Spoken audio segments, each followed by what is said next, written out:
অটোতে, এই যে একদম সামনে চলে গেছে আর আমরা বসেছি বগুড়া বাস স্ট্যান্ডে।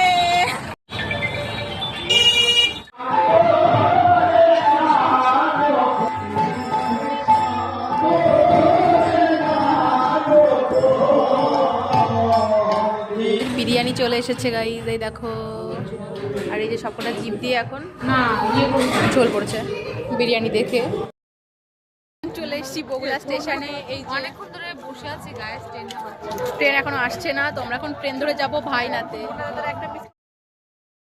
তো গাইজ আমরা এখন বাড়ি যাচ্ছি গান শুনতে শুনতে, টোটোতে করে। টোটোতে আর কেউ নেই, শুধু আমরাই রয়েছি। আমাদের গ্যাং নিয়ে আমরা এখন বাড়ি ফিরছি। হ্যালো গাইজ, আমি ঘরে। এই যে আমাদের ভাইরাল দিদি, ভাইরাল দিদি দেখো, আমাদের দিদি খুব ক্লান্ত হয়ে পড়েছে, ইঁদুর নিয়ে নাচ করে। বলো তো আমরা এখন বাড়ি ফিরে যাচ্ছি, সবকিছু আমাদের এনজয় করা কমপ্লিট, এখন আমরা বাড়ি ফিরছি। বাই।